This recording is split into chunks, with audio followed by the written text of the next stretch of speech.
One more COVID question. How will that affect college admissions? And I know you spoke a little bit about that, but would there be any delays and changes in deadlines? What do you think?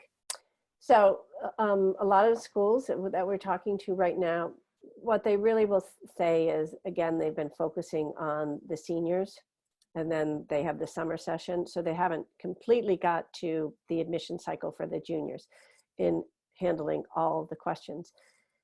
As of now, most schools don't foresee changing any of the deadlines. The biggest change that's happening right now is going test optional.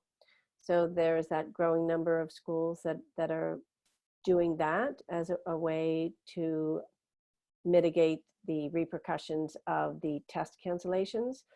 In terms of the early decision dates of November, they don't, as of now, no one has changed them to my knowledge. But again, that's a depends, and we just have to watch and see. But everyone should plan to proceed as normal. I'm looking in your Instagram, and it says that Cornell went test optional. And I read somewhere on Reddit, which is the source of all the knowledge for me, that they're suspending it rather than just going test optional. That's a really good observation. And I think that's something when you're looking at what schools have done, and you can look at the different lists of how many, some are doing it for 3 years, trying it. Some are just doing it for this year. So it is not universally being adopted in the same manner. So Cornell is I mean, if you go on their site, if you're thinking of Cornell, they have a great site where they're speaking about how they're looking at tests. Because I have to say, it was one of the best. I think I even copied it out, because they say, okay, well, if you don't send your test scores, this is what we will be looking at and how we will be evaluating you. They're very clear. And that's not always the case, and not always so transparent. So kudos to Cornell for how they presented this information. But if you have taken your test, so what you want to do is test requirements. So if you go, it was hard to find actually. So I did a search on test optional or test requirements. Standardized test requirements. There you go. See. But they didn't have it on that page when I first see. It's not that page. So now you have to go test optional COVID, because they aren't even taking that site page down.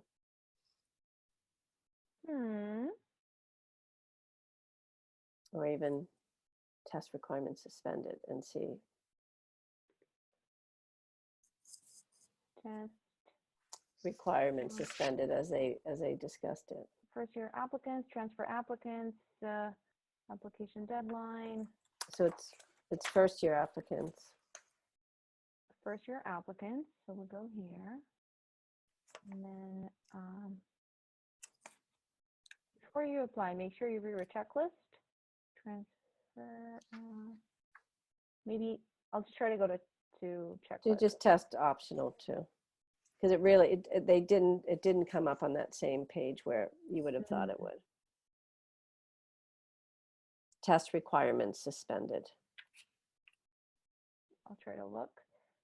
Oopsie. Because they haven't, because what you're reading now is for this year's students, they haven't updated it for the juniors.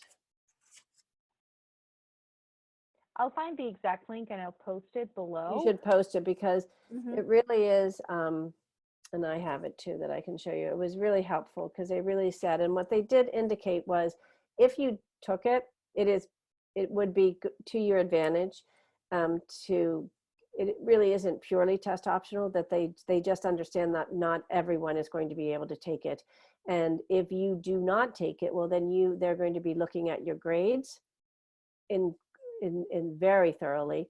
They're really going to be looking, and you should make sure from your recommenders that the recommenders are really giving some very specifics about your intellectual and your capabilities. So on Cornell, they give some very good guidance on, okay, if I'm not sending in tests, then what do I need? What do you need to look at? And so that was very helpful. And I think you should look at that for all schools, because I think it sort of for the really competitive schools, I think it would speak to all of them.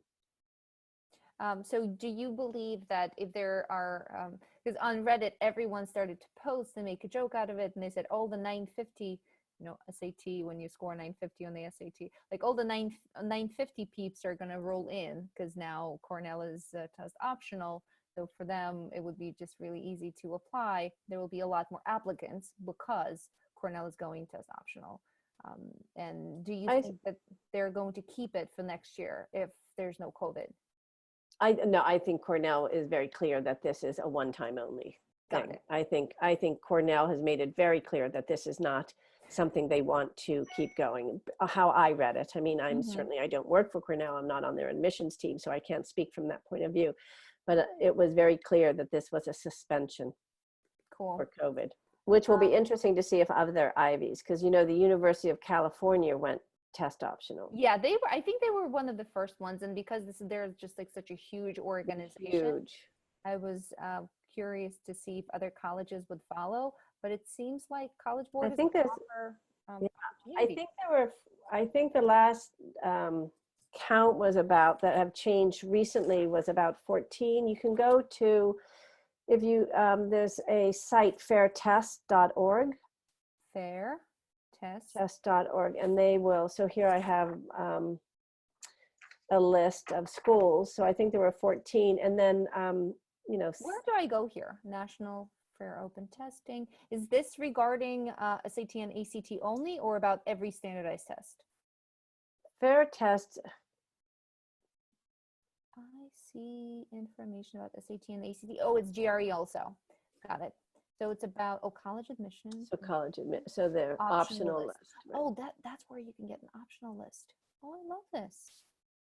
So that will list all the schools that way. But on the schools that we typically think of, and so Cornell, so for Colgate, it's only for students for COVID fall. So a lot of the schools that you've heard of, Amherst, Babson, BU, Colgate, Cornell, Davidson, Hamilton, Grand Valley State University, Haverford, Hawaii Pacific, Middlebury, Northeastern. Wow. Oberlin, Pomona, Rhodes, Santa Clara, Swarthmore, TCU, Trinity, Tufts, Tulane, the UC system. So those are really the schools, which really in the scheme of things is not so many so far, but the majority, as I look quickly through the list, the majority are for the fall. There's a few that are doing a pilot for 3 years, but not most of those on those lists are not. And it seems like colleges like Cornell, they would still be considering the scores. If you have good scores, there will only be a plus. So I just am slightly afraid of many students hearing this and thinking, oh, all the colleges are going test optional. No. They're just going to throw their hands in the air and say, no SAT. I think it's like anything. It's like if even subject tests that aren't as required or recommended anymore, if you're able to provide a strong testing profile, it only supports a strong application. So why wouldn't you? It's just more data. Yeah. It's like it only is going to support you and make your application stronger. For those students who it doesn't help, well then that's nice to know there's an option. But for most, if you're working hard on your testing, don't sort of think, oh, I don't need to do it. And read Cornell. It clearly does not make. I think I just found it. I think someone on Reddit posted exactly what you're talking about. In Cornell's review during 2021 application cycle, results from the ACT or SAT might still be meaningful differentiator, in particular for students who live near or attend schools that will be open or where testing will be offered, or who live near a testing center that will be offering more testing seats or dates than they did in 2019 and have not experienced lost income of one or more of their household providers or other significant new hardships and losses during 2020. They will for sure, so what's that saying? You better have a good reason that you're doing test optional. That's what that says. Yeah, they will for sure boost students who have taken the test. And right. Because if you're still working what they're all trying to see is, yes, we're all in COVID, but that doesn't mean time stopped and your advancement isn't continuing. You need to continue, and maybe it's different. I mean, you're doing things differently, but that's not to say there's still not ways that you are demonstrating your strengths and your intrinsic values and your intrinsic curiosities. Maybe now you have time to do something you didn't do before. Maybe it's building a go-kart. Maybe it's programming something, or maybe it's writing a blog about issues, or maybe it's spending time with your family or helping your parents out. There's lots of different things, but they do want to see that what you've been doing is constructive. And they're really looking forward to seeing it, because the constraints of school and all this traditional tasks that juniors have to do, and trying to do all the activities and just keep going, they don't really have time to reflect and really do what they want to do. And I know some online schools aren't giving you a lot of that time, but if you are, really think about what's important to you and demonstrate that. But don't think this is a sliding, because that will hurt you.